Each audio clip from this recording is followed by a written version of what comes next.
नमस्कार, दिल्ली का दंगल देख रहे हैं आप। मैं हूं आपके साथ हेमंत केवलिया। दिल्ली के दंगल में इस वक्त सबसे बड़ी खबर का रुख करते हैं, क्योंकि दिल्ली विधानसभा की 70 सीटों पर वोटिंग जो है वो खत्म हो चुकी है और शाम 5 बजे तक 57.70% मतदान।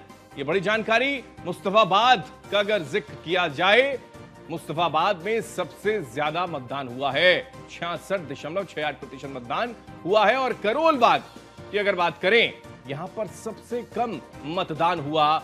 47.40% मतदान करोल बाग में हुआ।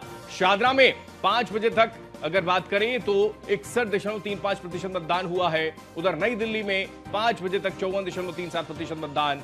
सेंट्रल दिल्ली में 5 बजे तक 55.24% मतदान हुआ है। तो ये मतदान की स्थिति है दिल्ली में। और दिल्ली में मतदान का प्रतिशत सुबह से ही हम लगातार आप तक पहुंचा रहे हैं कि वो प्रतिशत नहीं है जिसकी उम्मीद जताई जा रही थी, यानी कि वोट प्रतिशत बेहद कम है। कंपैरिजन 2025 और 2020 और 2015 से अगर किया जाए, 2025 के कंपैरिजन में ये बहुत कम बताया जा रहा है। और सीधा रुख करते हैं, सौरभ भारद्वाज क्या कुछ कह रहे हैं, सुनाते हैं आपको। नहीं हुई तो मैं सुप्रीम कोर्ट जाके इनके ऊपर एक्शन करवाऊंगा। ये मैं आपको बताना चाहता हूं कि ये सीधे सीधे जो है एक बेईमानी है और इस तरीके की बेईमानी हम आगे सहन नहीं करेंगे। सर, क्या ऐसी शिकायत आपको और भी जगहों से मिली थी? भाई मैं तो 2 जगह गया ही हूँ। हमारे यहाँ शाहपुर जेट के यहाँ बैरिकेड लगा रखी है, चिराग दिल्ली के अंदर बैरिकेडिंग लगा रखी है, ईस्ट ऑफ कैलाश और GK1 के अंदर आप जो है गेट के आगे, अभी आप लोगों ने तो कितनी सारी जगह कवरिंग की है, गेट के आगे आदमी रुक रहा है और वो अंदर जा रहा है। तो अमीर और गरीब के बीच में ऐसा डिफरेंस क्या प्रजातंत्र में हो सकता है? इसका मतलब तो अमीरों से और गरीबों से अलग अलग कानून जो है चलाया जा रहा है, तो गलत है। क्या वोटिंग प्रभावित हुई है, तो क्या मानते हैं? देखिए, वोटिंग तो प्रभावित होती है। अब कितनी वोट प्रभावित हो वो तो कहा जाना मुश्किल है, मगर अगर एक वोट भी प्रभावित होती है, अगर एक वो हमारी बहन जो ऑटो में वोट डालने आई, उसको पुलिस वाले ने आपके सामने रोका, वो तो प्रभावित हुई। हमने शोर मचाया तो बोला अच्छा चले जाओ। तो ये इस तरीके की बेईमानी नहीं होनी चाहिए।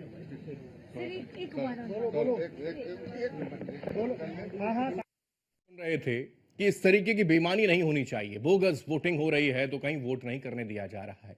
सुबह से ही लगातार अलग अलग विधानसभाओं का अगर जिक्र किया जाए तो आम आदमी पार्टी के तमाम कैंडिडेट्स हो, आम आदमी पार्टी के तमाम कार्यकर्ता हो, नाराजगी जाहिर कर रहे हैं। स्थिति यह तक हो गई है कि अलग अलग विधानसभाओं में आम आदमी पार्टी के कार्यकर्ताओं को हिरासत में दिल्ली पुलिस ले रही है और सीधा आरोप दिल्ली पुलिस पर आम आदमी पार्टी की ओर से लगाया जा रहा है कि पूरी तरीके से सरकारी मशीनरी का दुरुपयोग करने का काम किया जा रहा है। और यही जिक्र सौरभ भारद्वाज कर रहे हैं। इस पूरे मामले को लेकर सुप्रीम कोर्ट जाएंगे वो।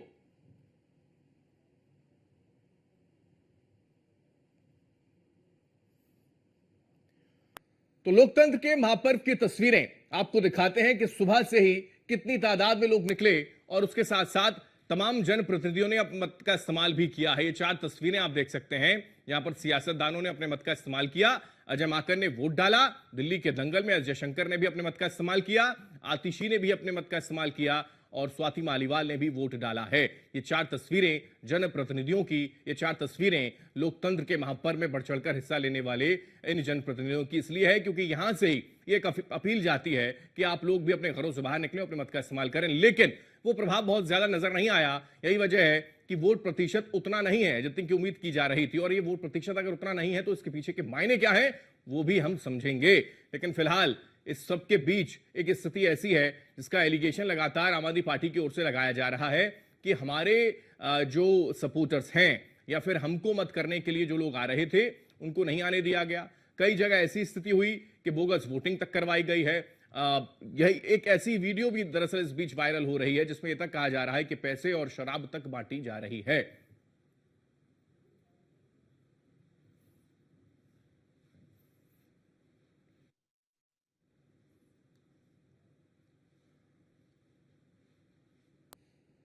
तो मतदान खत्म हो चुका है। आरोप प्रत्यारोप का दौर इस बीच हालांकि शुरू हो चुका है क्योंकि नतीजे तो 8 फरवरी को आएंगे।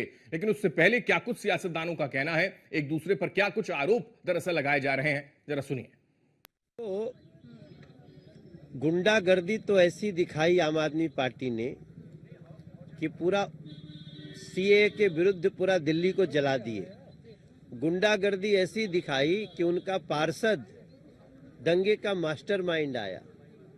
गुंडागर्दी ऐसी दिखाई कि मनोज तिवारी को उसी के संसदीय क्षेत्र में सिग्नेचर ब्रिज से ढकेला गया। गुंडागर्दी जिसको कहते हैं वो आज वो लोग जाएंगे और बीजेपी आ रही है। बहुत चौंकाने वाली बात यह है कि मैं जब सुबह अपने घर से निकला तो मुझे सूचना मिली कि नॉर्थ एवेन्यू में 10 ब्लॉक में, जहां से कुछ दूरी पर महामहिम राष्ट्रपति का भवन है, अति संवेदनशील क्षेत्र है, वहां सांसद रहते हैं, खुलेआम पैसे बांटे जा रहे थे भारतीय जनता पार्टी के लोगों के द्वारा, और हाथों में स्याही लगाई, उंगलियों में स्याही लगाई जा रही थी। जब मैं वहां पहुंचा तो वो लोग गाड़ी में बैठ के भागे और उसका गाड़ी का नंबर और बाकी चीजें भी मैंने दिल्ली पुलिस कमिश्नर और जो वरिष्ठ अधिकारी हैं गड़बड़ चुनाव के, उनको भी सारी सूचना दी है।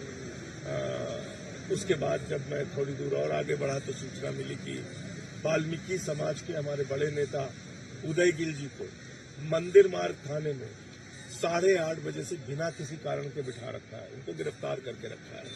मैं वाल्मीकि तो ये आरोप प्रत्यारोप का दौर, लेकिन इस बीच एक वीडियो भी दरअसल वायरल हुई है मनीष सिसोदिया की वीडियो, जिसमें बीजेपी पर बड़ा आरोप वो लगाते नजर आते हैं, जिसमें उन्होंने कहा कि बीजेपी मतदाताओं को पैसे बांट रही है, चुनाव आयोग और दिल्ली पुलिस के साथ मिलकर पैसे बांटे जा रहे हैं। सिसोदिया ने कहा कि बीजेपी ने बूथ पर एक्स्ट्रा टेबल लगाई हुई थी। मनीष सिसोदिया ने कहा कि जंगपुरा विधानसभा में बूथ पर एक्स्ट्रा टेबल लगाई हुई थी, इसी बूथ के पीछे घर में पैसे बांटे जा रहे हैं। इस दौरान पुलिस और सिसोदिया के बीच में तीखी नोकझोंक भी हुई है। ये भी एक तस्वीर निकलकर सामने आई है, जरा सुनिए।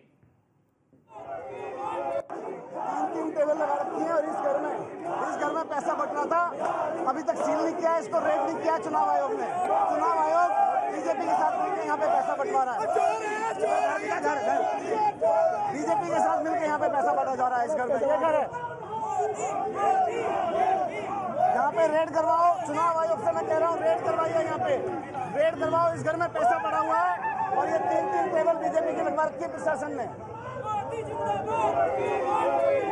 हेलो, परमिशन मंगाओ ना इसकी, कहाँ है, कहाँ गए एसआई साहब, इसकी परमिशन कहाँ है टेबल की? 3 टेबल लगा रखी है।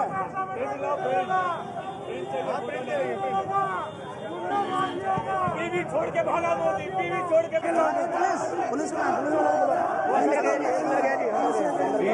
दरअसल जंगपुरा विधानसभा क्षेत्र की है। यहाँ पर मनीष सिसोदिया दरअसल ये जिक्र कर रहे हैं कि टेबल एक्स्ट्रा क्यों, क्योंकि जो एक पैरामीटर है, एक दायरे के अंदर ही 2 टेबल ही लगाई जाती हैं, तीसरी क्यों लगाई गई, और लगाई गई तो क्या इसको लेकर कोई परमिशन कहीं से किसी तरीके से मिली है, ये आरोप उनकी ओर से लगाया गया। साथ ही साथ दरअसल ये वीडियो वायरल तब और हो रहा था जब मोदी मोदी के नारे लग रहे थे और मनीष सिसोदिया वहां से ही निकल रहे थे। उसके बाद से ये मामला और ज्यादा तूल पकड़ता नजर आया। लेकिन सबके बीच आज पूरे दिन दिल्ली के अंदर दंगल, और दंगल इस वजह से क्योंकि दिल्ली की सल्तनत पर, देश की सल्तनत पर आखिर कौन बैठने जा रहा है, इसका आज चुनाव रहा। मतदान जनता ने कर दिया है, और मतदान किसको किया है किसको नहीं किया है ये 8 तारीख को मालूम चलेगा। लेकिन इसी पर हम वोट प्रतिशत के मायनों को समझेंगे और यह भी समझेंगे कि क्या वाकई ये माना जाए कि देश की सल्तनत के इस चुनाव में कहीं कोई गड़बड़झाला हुआ है, कहीं कोई घोटाला हुआ है, क्योंकि घोटालों की फेहरिस्त से ही ये चुनाव जो है वो लगातार मुद्दों के तौर पर बना रहा। इसी पर चर्चा करेंगे। कुछ खास मेहमान हमारे साथ हैं, सीधा उनका रुख करते हैं। कुंवर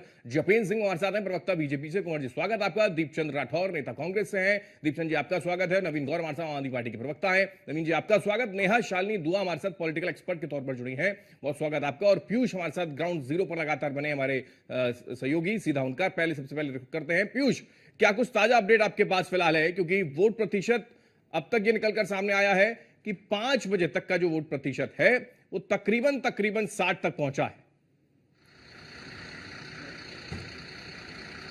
बिल्कुल, अगर हम बात करें तो मतदान प्रतिशत जो है वो तकरीबन 57.57% तक पहुंचा है। और हालांकि ये 5 बजे तक का जो आंकड़ा है वो अभी प्राप्त हुआ है। जैसे जैसे समय बीतेगा कहीं ना कहीं पूरा आंकड़ा जो है वो चुनाव आयोग की ओर से जारी किया जाएगा। सबसे बड़ी बात है कि पूरी दिल्ली में आप देखिए कुछ की छिटपुट जगहों को छोड़ दिया जाए, चाहे वो जंगपुरा के इलाके की बात करें या सीलमपुर इलाके की बात करें, तो पूरी तरीके से दिल्ली में सुचारू रूप से चुनाव कराने में चुनाव आयोग जो है पूरी तरीके से सक्षम रहा।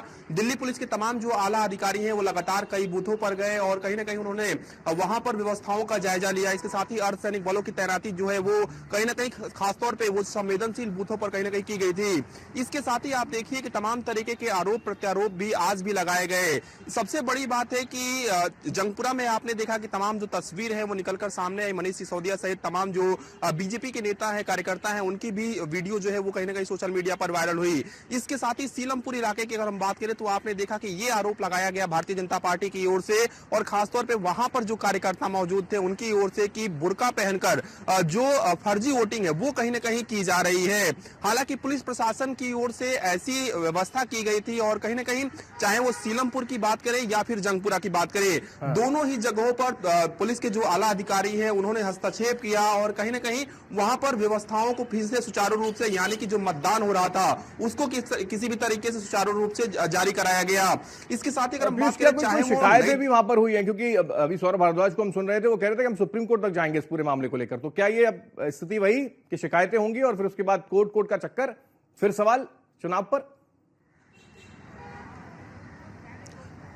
बिल्कुल, अगर हम बात करें तो आप देखिए सुबह से ही चुनाव आयोग पर या फिर कल से अगर हम बात करें तमाम तरीके के जो आरोप है विपक्ष के कई नेताओं की ओर से लगाए गए और खासतौर पे एक तरीके से निष्पक्षता पर सवाल उठाए गए। हालांकि भारतीय जनता पार्टी ने यह कहा कि अगर हमें चुनाव आयोग से कोई शिकायत होगी तो हम निश्चित रूप से लिखित तौर पर देंगे, उसके बाद भी अगर चुनाव आयोग नहीं सुनेगा तो हम आगे जाएंगे, लेकिन हम चुनाव आयोग की निष्पक्षता पर सवाल नहीं उठाते हैं। चूंकि आम आदमी पार्टी की बात करें या फिर कांग्रेस पार्टी की बात करें तो तमाम तरीके के जो सवाल है वो कहीं ना कहीं पूछे गए और आमतौर पर ऐसा देखा जाता है कि जब भी चुनावी प्रक्रिया होती है तो इस तरीके की घटनाएं होती हैं और खासतौर पे आरोप प्रत्यारोप जो है वो लगाए जाते हैं। लेकिन ये जो स्थिति है, हम कमोबेश उत्तर प्रदेश तक इसको सुनते थे, लेकिन अब दिल्ली में भी एक स्थिति कि बुर्के को लेकर भी विवाद होना शुरू हो गया और बुर्के में रहकर बोगस वोटिंग कराई गई, इस तरीके का एलिगेशन लगना शुरू हो गया। नेहा शालिनी दुआ हमारे साथ हैं, पॉलिटिकल एक्सपर्ट के तौर पर जुड़ी हैं। पीयूष, मैं लौटूंगा। नेहा शालिनी जी, क्योंकि आप तो बतौर काफी समय तक आपने बीजेपी को दिया, लेकिन अभी फिलहाल पॉलिटिकल एक्सपर्ट के तौर पर हमारे साथ आप जुड़े हैं, तो आज के इस मतदान के प्रतिशत को सबसे पहले हम आपसे समझें तो क्या है इसके मायने? मुझे लगता है कि जनता बाहर निकल के आई है और उसने वोट दिया है। ऐसा नहीं हम कह सकते कि लोगों ने, एक तो आप मेरी वॉइस ठीक करवाइए, इको हो रही है।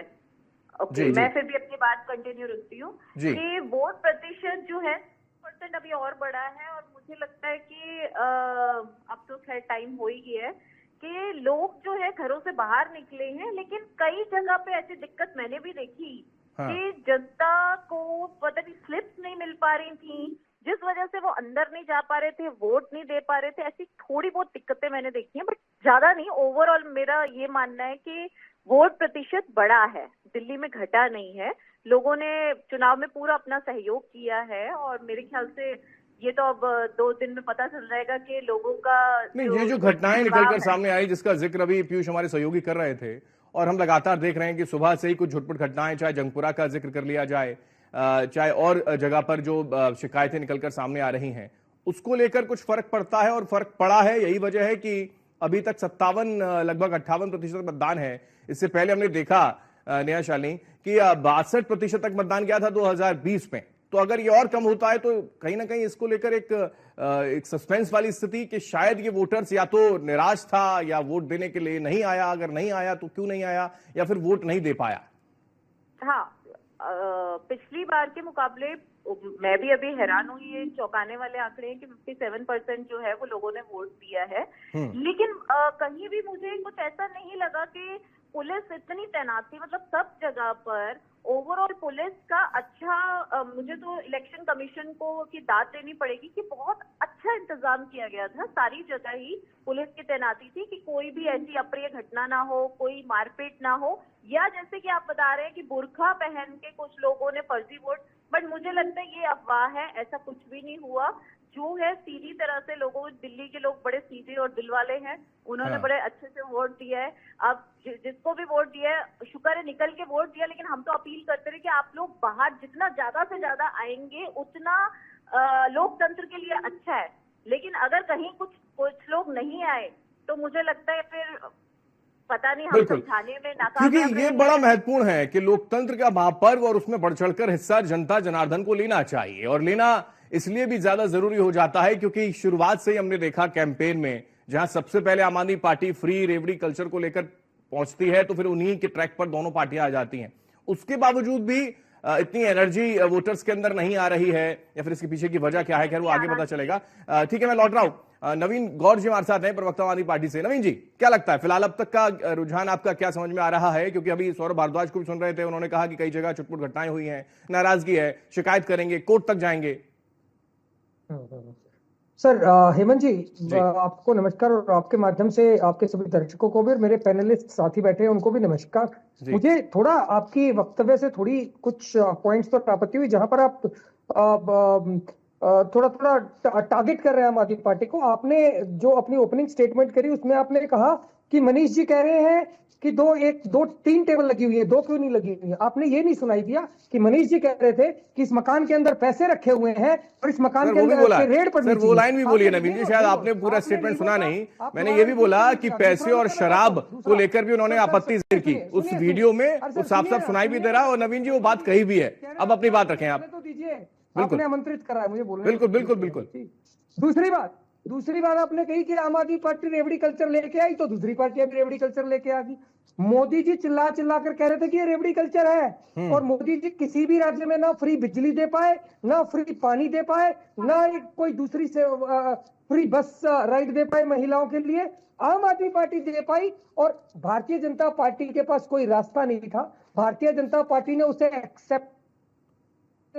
ने उसे इम्प्लीमेंट करने की भी कोशिश करी और भारतीय जनता पार्टी ने कहा कि हम 2100 नहीं 2500 देंगे, हम बिजली भी फ्री देंगे। तो जनता ने देखा कि ये वो पार्टी है जिन्होंने 2014 लोकसभा चुनाव में कहा था कि हम पूर्ण राज्य का दर्जा देंगे, परंतु झूठ बोला।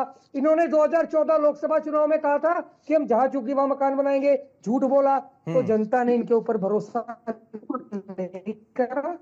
जनता ने साफ साफ देखा कि ये दूसरे राज्यों में तो बिजली फ्री नहीं दे पा रहे, तो यहाँ कैसे देंगे। इसका मतलब ये जनता को ठगने के लिए, जनता को झूठ बोल रहे हैं, उन्हें बहलाने फुसलाने और उनको मूर्ख बनाने की कोशिश कर रहे हैं।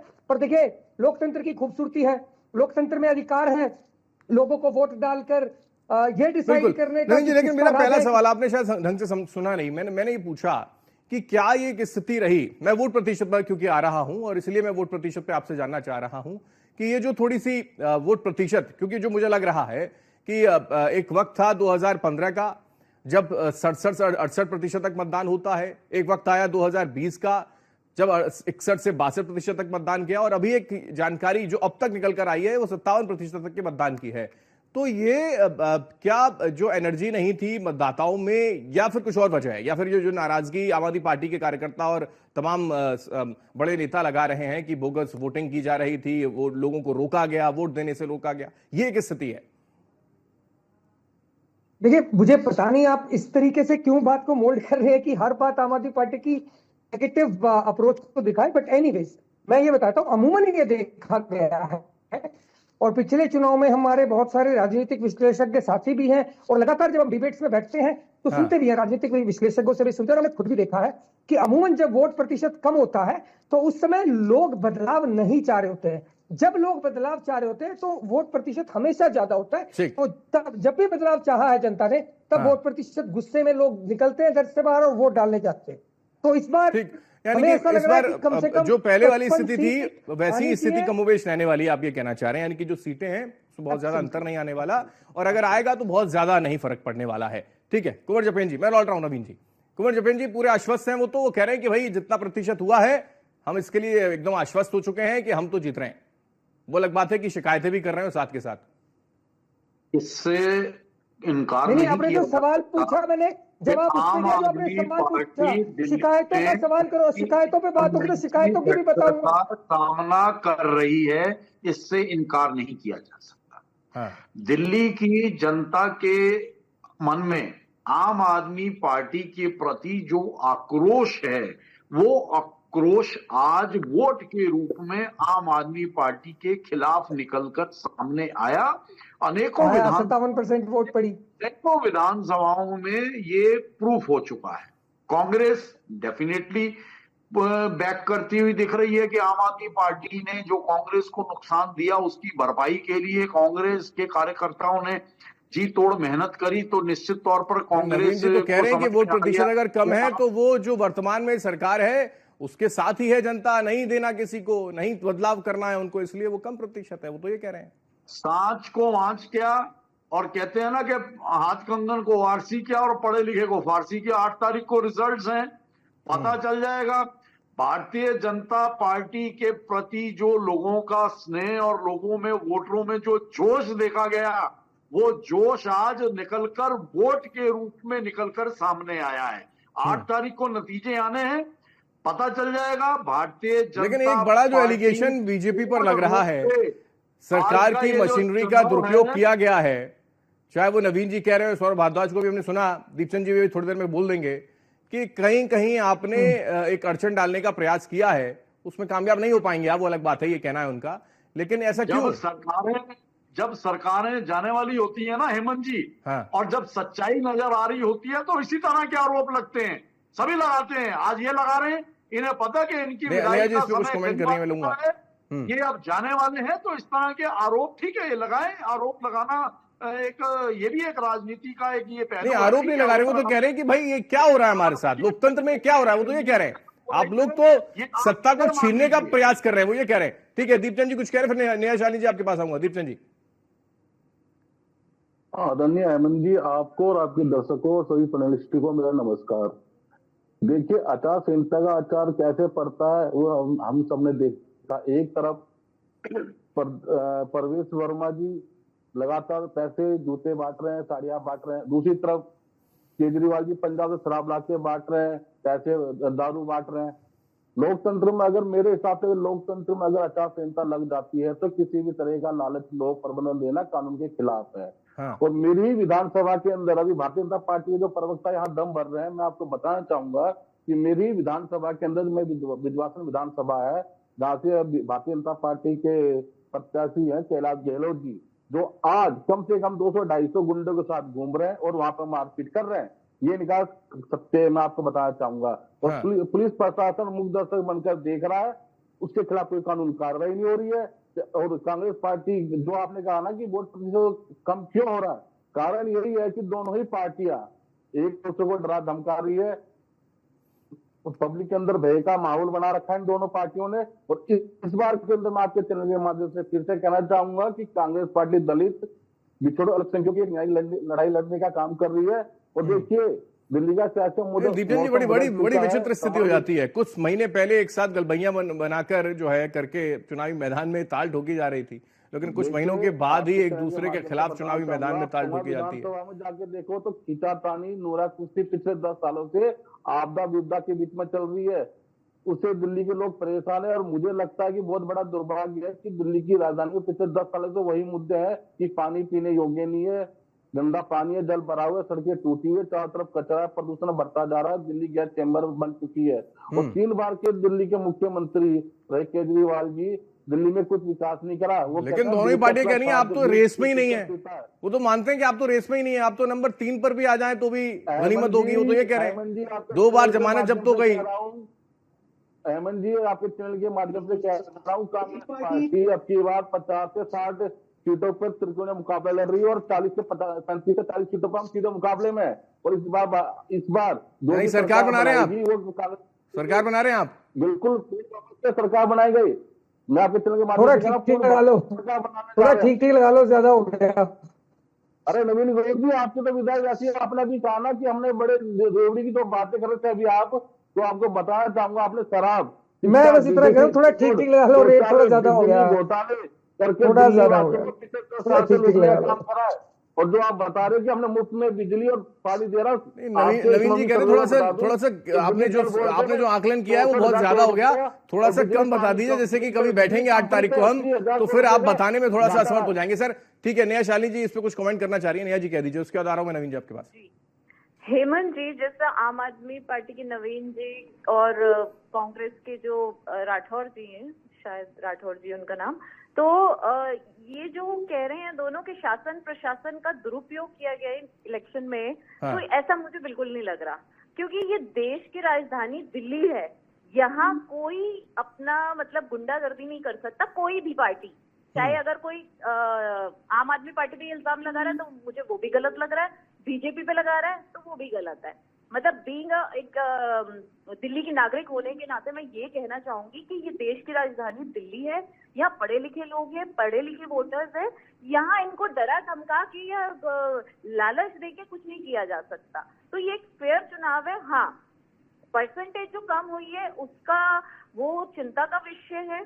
अब ये तो नेहा जी, लेकिन सबसे ज्यादा इम्पैक्टफुल बात जो है वो ये, जिसका जिक्र हमने किया तो फिर नवीन जी को थोड़ा सा बुरा लगा, वो अलग बात है कि उसी कॉन्सेप्ट पर दोनों पार्टियां आ गई हों।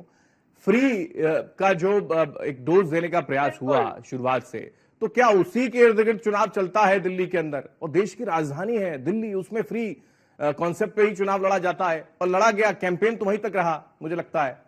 देखिए, सभी पार्टियों ने कहीं भी फ्री का चीजें बांटने में, चाहे आप उसे रेवड़ी कह ले या फ्री की चीजें कह ले या फ्रीबीज कह दें, किसी पार्टी ने कोई कसर नहीं छोड़ी। फिर चाहे वो आम आदमी पार्टी हो, फिर चाहे कांग्रेस हो, चाहे बीजेपी हो, सबने अपनी फ्रीबीज का मुझे लगता है झोला पिटारा खुले दिल से खोल दिया। अब ये जनता के हाथ में है कि वो किस पे ट्रस्ट करेगी। तो यहाँ देखने वाली बात है कि जनता किसके ऊपर उसका ट्रस्ट अभी तक कायम है।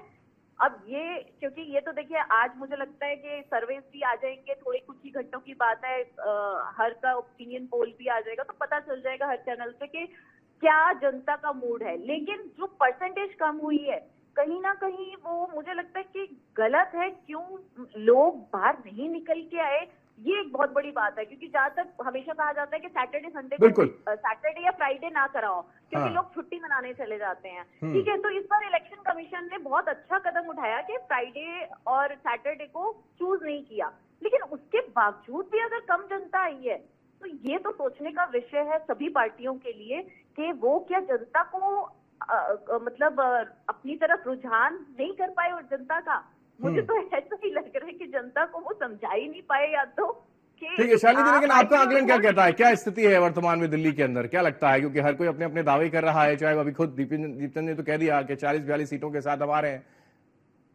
जी देखिए, मेरा फ्रैंकली स्पीकिंग, क्योंकि मैं बहुत ग्राउंड पे काम करती हूँ, झुग्गी बस्तियां सब जगह, तो मुझे मेरा अगर पर्सनल आप एक व्यू पूछे तो मिला जुला है।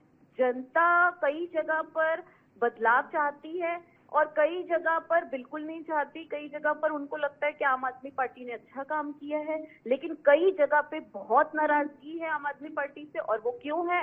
वो जनता के सामने ही है कि जो यमुना की सफाई नहीं की और जो कूड़े के ढेर नहीं उठाए। तो मतलब कहने का ये है कि या तो कहो नहीं, और कहो तो फिर पूरा करके दिखाओ। तो ये मिक्स सा जो इस वक्त है वो जनता का व्यू है। कुछ जनता फेवर में है, कुछ नहीं है। तो मैं तो 50-50 कहूंगी।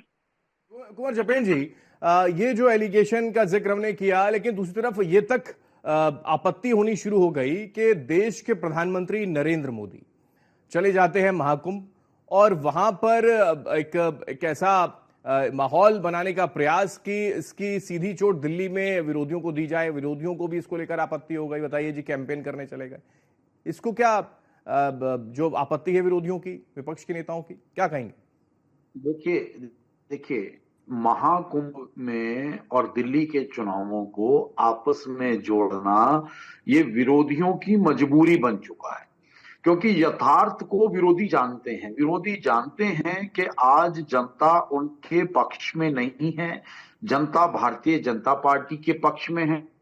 माननीय प्रधानमंत्री मोदी जी के ऊपर उनका जो भरोसा है, और दिल्ली वासी ये समझ चुके थे कि दिल्ली के अंदर दिल्ली का पूर्ण विकास आम आदमी पार्टी नहीं, भारतीय जनता पार्टी मोदी जी के नेतृत्व में, दिल्ली में भाजपा सरकार के नेतृत्व में ही पूर्ण रूप से कर सकती है। अब विरोधी उनका काम है हर मुद्दे को कहीं ना कहीं ले जाकर मोदी जी के ऊपर रख देना, मोदी जी के ऊपर रख देना। तो ठीक भी है, कम से कम आज देश के प्रधानमंत्री के ऊपर देश का और देशवासियों का इतना भरोसा तो जगह है, तो विरोधी क्यों ना उन पे भरोसा करे। लेकिन उन्हें अपनी राजनीति को जिंदा रखने के लिए अपने भरोसे को विरोध के रूप में जो प्रदर्शित करना पड़ सकता है और पड़ रहा है, तो ये साबित करता है कि आज देश के अंदर जो वोटर है, जनता है, वो भारतीय भारतीय जनता पार्टी के पक्ष में है, वो देश के प्रधानमंत्री के ऊपर भरोसा करती है और देश के प्रधानमंत्री जिस राज्य के लिए किसी योजना को लेकर कुछ कहते हैं तो उसे धरातल पर उतारने का दम भी रखते हैं। ऐसा उन्होंने अनेकों राज्यों में करके दिखाया है। तो दिल्ली की फिजा बदल चुकी है। दिल्ली का वोटर, दिल्ली की जनता आज भारतीय जनता पार्टी के पक्ष में आपका कहना है जो इतने सालों का वनवास है वो खत्म होने जा रहा है। दिल्ली के अंदर बीजेपी जो है वो सत्ता में आएगी, सरकार बनाएगी। नवीन जी, सीधा कह दिया उन्होंने कि इतने सालों का वनवास खत्म हो जाएगा और जो सपना देखा है वो पूरा होगा। नवीन जी देखिए, हाँ जी, सपने देखना तो इनका काम है, सपने देखिए। पर देखिए, मैं आपको ये बताना चाहता हूं कि भारतीय जनता पार्टी इस चुनाव में क्यों हारेगी, उसके मैं कुछ सॉलिड रीजन आपको बताता हूं। सबसे पहली बात, भारतीय जनता पार्टी के पास कोई लीडरशिप नहीं थी दिल्ली के अंदर। कोई ऐसा लीडर नहीं था जिसको ये कह सके कि ये हमारे सीएम कैंडिडेट का फेस है, सबसे पहली बात। दूसरी बात, इन्होंने लगातार पैसे बांटे। आम आदमी पार्टी ने उजागर किया कि ये खुले आम लोगों को वोट के बदले पैसे देने का काम कर रहे हैं। वो चर्चा दिल्ली के अंदर चली। तीसरी बात, इन्होंने वादे करे और वादे ऐसे करे जो ये दूसरे राज्यों में जो ये कहीं पे दे नहीं पाए। तो लोगों ने ये देखा गजब आदमी है, दूसरे राज्यों में इंप्लीमेंट दूसरे राज्यों से कंपैरिजन करें नवीन जी, तो फिर वो पंजाब का ऑप्शन एग्जांपल ले लेते हैं। वो कहते हैं कि पंजाब में क्या महिलाओं को लेकर आपने वादा जो किया था वो पूरा कर दिया। फिर वो इस तरीके के एग्जांपल को लेकर आ जाते हैं। वो कहते हैं कि वहां जो आपने योजनाओं का जिक्र किया वो पूरा किया। जपेन जी शायद इस पर कुछ कह रहे हैं, कह दीजिए जपेन जी। उसके बाद में हमारी सहयोगी आशा जुड़ गई, उनका करेंगे पर ग्राउंड जीरो पे क्या स्थिति है जी। मुझे तो कंप्लीट करने दीजिए सर। ठीक है, 30 सेकंड नवीन जी, 30 सेकंड मुझे कंप्लीट करिए। 30 तो सेकंड जैसे नेहा शालिनी जी कह रही थी, हाँ, जैसे नेहा शालिनी जी कह रही थी कि दिल्ली की जनता पढ़ी लिखी है। इन्होंने दिल्ली की जनता को विचलित करने के लिए, उनको बहलाने फुसलाने के लिए बथेरी कोशिश करी। इनकी गुंडागर्दी पर आज जो सामने आई है ना, वो बड़ी दुर्भाग्यपूर्ण है। खुले आम इनकी गाड़ी पकड़ी, इनकी गाड़ी के वीडियो बनाया हुआ है। वो वीडियो में संजय सिंह जी खुले आम दिखा रहे हैं कि देखिए किस प्रकार से ये लोग पैसा बांट रहे हैं। खुले आम इन लोगों के वीडियो बने हुए हैं, किस प्रकार से इन्होंने बैरिकेडिंग करी, अपने तंत्र का प्रयोग करा है। जनता ने देखा है और जनता इनको सबक सिखाएगी। आप देख लीजिएगा, इस बार भारतीय जनता पार्टी की हालत बहुत बुरी होने वाली है। ठीक है कुंवर जपेन जी, गुंडागर्दी का भी आरोप है और उसके साथ साथ जो भ्रष्टाचार को लेकर सलाखों के पीछे पहुंचाने का काम किया उसमें कुछ निकला भी तो नहीं, और जब निकला नहीं तो जनता भरोसा कैसे करे, वो भी एक बात। निकला तो बहुत कुछ है। जांच एजेंसियों की फाइलों में जो दफन है वो धीरे धीरे बाहर निकल रहा है और इसीलिए इतना समय जेल में गुजारना पड़ा। ये भारतीय लोकतंत्र है, सब सामने आ रहा है। आप तो मुख्यमंत्री बनने चले गए थे, मिस्टर केजरीवाल पंजाब में भी क्यों पीठ दिखा के भागे? जब वहां विरोध होना शुरू हुआ तो आप फिर दिल्ली वापस भाग आए। भाई, Bharatiya Janata party CM project नहीं करती है। जिस कार्यकर्ता को सेवा का मौका दे दिया जाता है, जिस कार्यकर्ता को सदन में नेता बनाकर बैठा दिया जाता है, खाली पीएम करती है, खाली पीएम प्रोजेक्ट करती है। भी बातें आप राजनीति पे कब्जा करने के लिए अपने स्वार्थ की पूर्ति भी करें। आप घरों में 2.5 लाख के खाली पीएम प्रोजेक्ट करते हो आप, सीएम नहीं प्रोजेक्ट करते। दूल्हा कोई होता है, शादी किसी की होती है। में घूमेंगे और उसके बाद आप जो है जनता के धन को चूना भी लगाएं, भ्रष्टाचार करें, कमीशनें खाएं, और अब भी कितनी शर्म आगे देश को लूट के तुम शर्माओ भाजपाइयों, देश को लूट के आगे शर्म आनी चाहिए तुम्हें। तुम पूरे देश को लूट के खागे, 15-15 लाख के वादे करते हो, 2-2 करोड़ नौकरियों के वादे करते हो, देश को लूट के खागे भाजपाइयों, तुम्हें शर्म आनी चाहिए। देखो इनकी बौखलाहट देखो, इनकी बौखलाहट देखो। और आप लोगों की जो सच्चाई जनता के सामने आई, जनता ने आपका जवाब दिया है। 2 दिन बाद बैठेंगे और खूब आपको सबक सिखाया है। आपका चेहरा साफ दिख रहा है, आप कितने गुस्से में हैं, आप कितने बौखलाए हुए हैं। इससे स्पष्ट हो जाता है कि आपने मन ही मन तो हार मान ही ली है। आम आदमी पार्टी ने बेहतरीन चुनाव लड़ा है, पूरी दिल्ली की जनता बौखलाई हुई है। जो देश को लूटा है वो देश भूलेगा थोड़ी, आपको सबक सिखाता। आपकी भारतीय झूठा पार्टी उजागर हो गई है दिल्ली में। आम आदमी पार्टी के एक कार्यकर्ता ने आपका नकाब ऐसे उतार के। ठीक है सर, ठीक है नवीन जी। खैर किसने नकारा, जनता ने नकारा या फिर स्वीकार किया, वो तो खैर 8 तारीख को मालूम चलेगा। जपिन जी लौट रहा हूं, फ्रेम से बाहर हो रहे हैं आप, ठीक है। लेकिन ये जो स्थिति है, क्योंकि बौखलाहट, नाराजगी, तो खैर मनीष सिसोदिया के चेहरे पर भी नजर आई जब देखा हमने जंगपुरा में कि उन्होंने नाराजगी जाहिर की। वो वीडियो भी लगातार, वो अलग बात है कि बीजेपी के सोशल हैंडल से उसको ट्रोल किया जा रहा हो। नवीन जी, कहा जा रहा है कि घबराहट है और ये घबराहट का ही नतीजा है कि किस तरीके से वो नाराजगी जाहिर कर रहे हैं। दीपचंद जी, घबराहट कहां है? शुरुआत में मैदान में ही कांग्रेस पार्टी ने ये जिक्र किया जा रहा था दोनों ही पार्टियों से, लेकिन शायद कंपटीशन बढ़ा है, यही वजह है कि घबराहट बढ़ गई दोनों में। हमें नहीं घबराहट बढ़ी है, देखा नहीं अभी किसमें बढ़ी है। बोलू अमन जी? जी जी, नहीं बोलिए सर, यहाँ तो कम से कम बोलिए आप। विधानसभा के अंदर नंबर नहीं, यहाँ तो मैं मौका पूरा दूंगा आपको। आदरणीय अमन जी, देखिए हर बात जुमलेबाजी होती है, लेकिन हालात बद से बदतर होते जा रहे हैं। दुख की बात यह है कि दोनों राजनीतिक दल जो नोरा कुश्ती कर रहे हैं, यमुना पर, चाहे शीश महल पर, चाहे राजमहल पर। बेहतर होता है कि भारतीय जनता पार्टी के सांसद, नगर निगम, केंद्र की सरकार, आम आदमी पार्टी के विधायक मुलाकात करते और बढ़ते और एक साफ सुथरी यमुना दिल्ली वासियों को देते, साफ सुथरी हवा देते। लेकिन आज देखने को ये है कि राजनीतिक इतनी हैवी हो चुकी है कि मुझे वो दिन याद आता है जब अटल जी प्रधानमंत्री थे और शीला दीक्षित मुख्यमंत्री थी। तो अटल जी ने शीला जी का हाथ पकड़ा, मेट्रो में बैठाया और दिल्ली मेट्रो का उद्घाटन दोनों ने मिलकर एक साथ किया। राजनीति को परे कर किया, क्योंकि दिल्ली उनके लिए सर्वप्रिय थी, दिल्ली के लोग सर्वप्रिय थे। लेकिन आज क्या है कि दोनों की नोरा कुश्ती में संपर्क की आग में दिल्ली को रोका जा रहा है, पहली बात। तो दूसरी बात, आपके चैनल के माध्यम से अभी दोनों देखा आपने, प्रवक्ता, चाहे आम आदमी पार्टी प्रवक्ता हो, चाहे भारतीय जनता पार्टी प्रवक्ता, किस तरह एक दूसरे के ऊपर आरोप प्रत्यारोप कर रहे हैं। लेकिन मैं आपसे पूछना चाहूंगा नवीन गौड़ भाई, जो आप शिक्षा का जो दम भर रहे हैं, आपके सारे 70 विधायक, उसमें 745 स्कूलों में प्रिंसिपल नहीं है, तो 15 स्कूलों में वाइस प्रिंसिपल नहीं है, तो 16,834 में शिक्षा की पोस्ट खाली है। और जो आप शिक्षा का दम भर रहे हो खुद केजरीवाल ने 40% सालाना कटौती की है। 70 स्कूलों में से 10वीं और 12वीं में साइंस ली है। 8 सालों में 16 स्कूल बंद हुए हैं, एक नया स्कूल बनाया तो बता दीजिएगा। और इस शिक्षा मॉडल पर आपने अरबों देखिए मुझे जवाब देने दीजिएगा इसका जो इन्होंने सवाल पूछा। और दूसरी बात, जो आप कहते हो कि हमने भाई हमने बिजली पानी और फ्री में दिया, तो आपको बताना चाहूंगा कि जल बोर्ड से कितना करोड़ रुपया, जरा नवीन भाई यही बताइएगा। 54,000 करोड़ रुपया कर्जा है, और जी जरूर फ्री में 80,000 करोड़ रुपया उससे भी कर्जा है। तो बताइए घोटालों का जिक्र तो खैर संसद के अंदर भी हो गया, राहुल गांधी को लेकर भी किया, कांग्रेस पार्टी को लेकर भी देश के प्रधानमंत्री ने कहा, तो वहीं शीश महल का भी जिक्र उन्होंने कर दिया। एक तीर से दो निशाने साध दिए। लेकिन नवीन जी शायद इस पर जवाब देंगे। नवीन जी कह दीजिए। जी हमारे सहयोगी उनके पास भी जाऊंगा। देखिए मैं इन्होंने ना, देखो दीपचंद जी ने ना बहुत ही सकारात्मक बात करी है, और सकारात्मक बात मैं इसलिए कह रहा हूँ, इन्होंने कुछ मतलब रिसर्च करके ये कोई कहीं से लेके आए, इन्होंने जो बताया है उसे कम एक सकारात्मक डिस्कशन हम लोग कर रहे हैं। और मैं इनको बताना चाहता हूँ दीपचंद जी, आजादी से लेके 2015 तक दिल्ली के सरकारी स्कूलों में लगभग 22,000 कमरे थे। वो आम आदमी पार्टी ने लगभग 20,000 कमरे और बनाए, जो कि लगभग बराबर ही हो जाता है।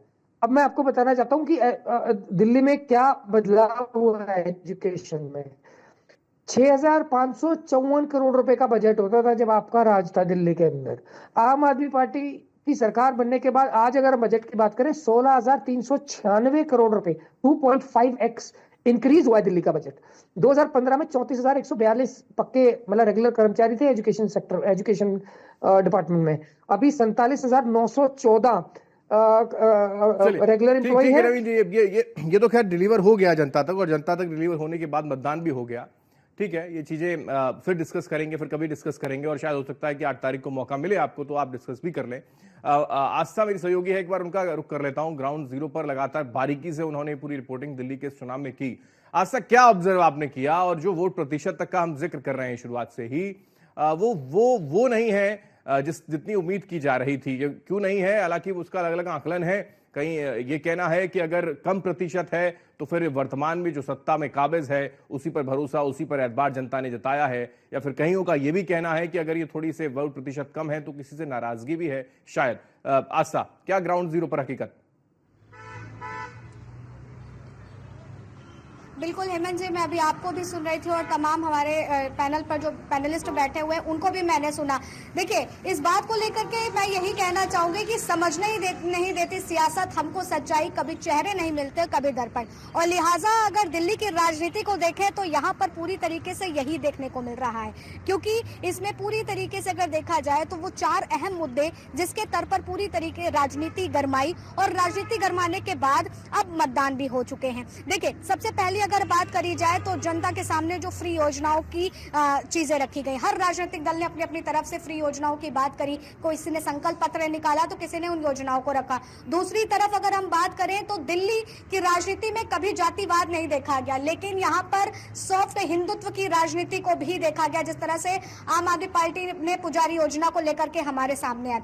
और इसी के साथ पी फैक्टर में पूर्वांचल, पहाड़ी, पंजाबी और खास करके पूर्वांचल की बात की जाए तो पूर्वांचल के नाम पर जिस तरह से वोटरों को लुभाने की बात कही गई, फर्जी वोटरिंग की बात करी, तमाम आरोप प्रत्यारोप का सिलसिला भी देखा। और चौथा अगर मुद्दा हम देखें तो यमुना, वो जहरीली राजनीति जिसके तर्ज पर हर तमाम राजनीतिक दलों ने अपनी अपनी सियासी लकीरें खींची। लेकिन अब ऐसे में सवाल है जनता किसके साथ खड़ी है, क्योंकि योजनाओं के चलते जनता बहुत असमंजस में हुई कि हम किसकी योजनाओं पर भरोसा करें। और रही बात मतदान कम होने की, देखिए हमने शुरुआती आंकड़े देखे थे किस तरीके से दिल्ली में मतदान के आंकड़े कम थे, लेकिन अंत बड़ा दिलचस्प रास्ता, मुस्तफाबाद में तकरीबन 67% मतदान 5 बजे तक हो जाता है, लेकिन वही करोलबाग में क्योंकि एक एलीट क्लास वहां रहता है, वहां वोट प्रतिशत 45 तक पहुंच पाता है।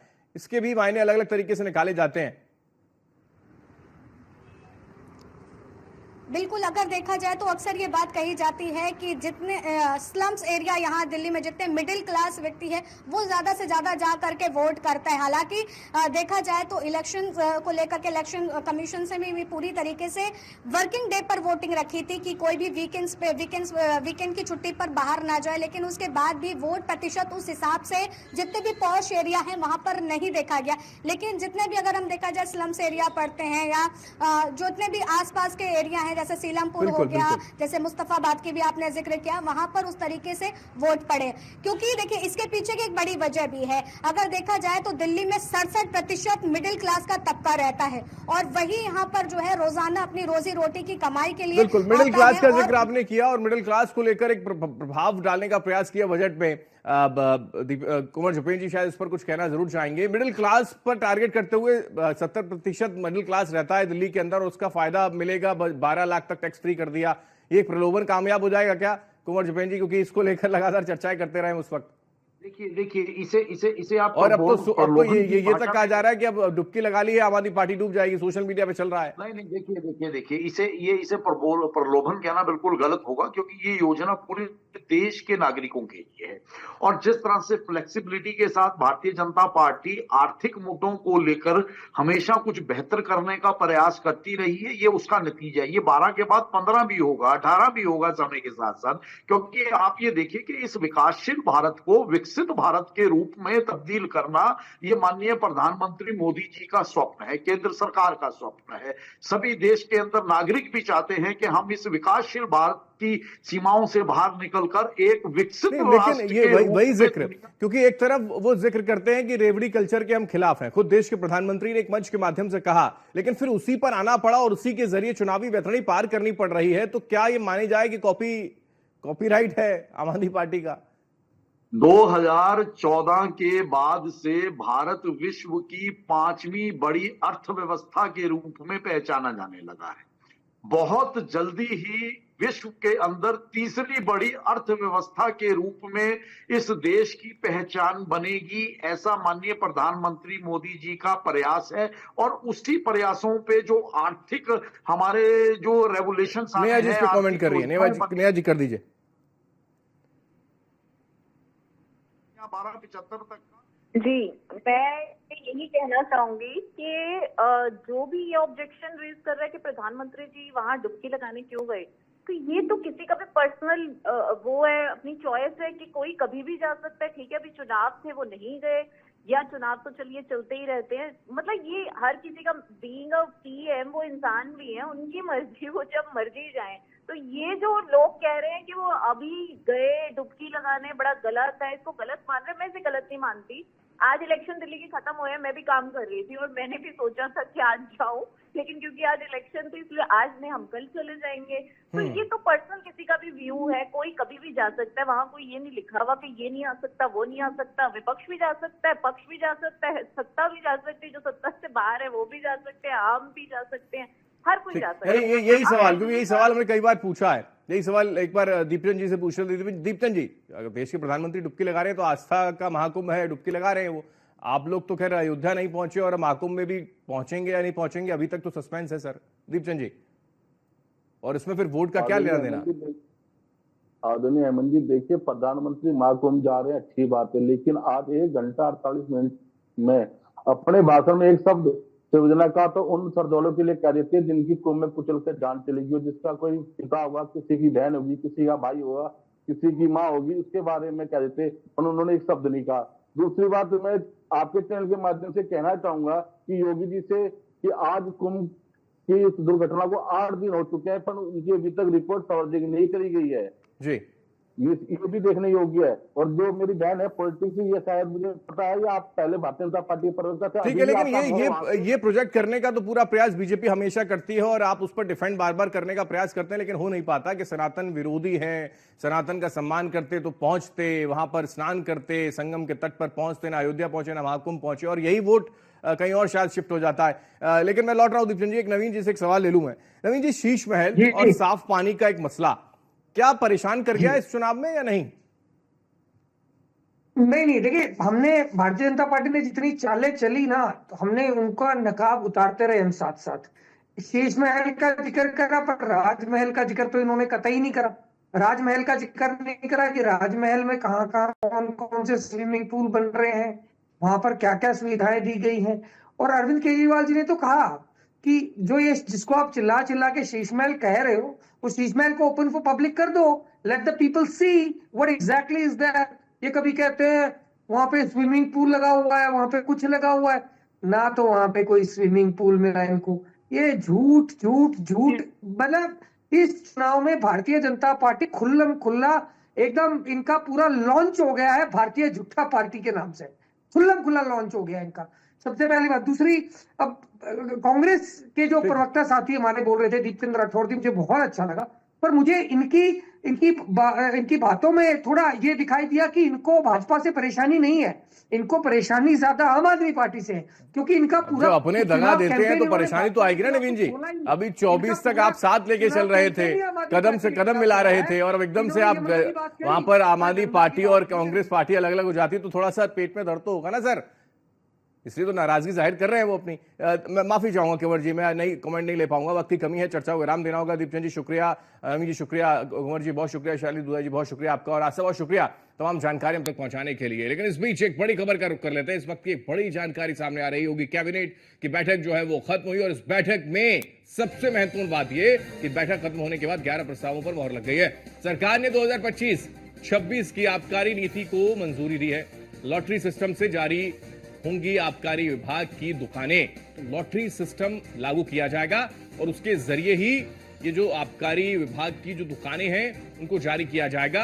ये एक नया प्रस्ताव सरकार की ओर से, और इस पर एक बड़ा कदम कैबिनेट की बैठक में, बैठक खत्म होने के बाद 11 प्रस्ताव में जब मोहर लगी तो उसके बाद ये जानकारी भी निकलकर सामने आ रही कि बैठक में 11 प्रस्तावों पर मोहर लगी है, और उसमें सबसे महत्वपूर्ण आबकारी विभाग को लेकर सरकार ने 2025-26 की आबकारी नीति को मंजूरी दे दी है, और ये मंजूरी देने के बाद आबकारी विभाग की दुकानें जारी दरअसल की जाएंगी। और इसी के साथ बुलेटिन में पाएं, आप देखते रहिए न्यूज़ 1 इंडिया। नमस्कार।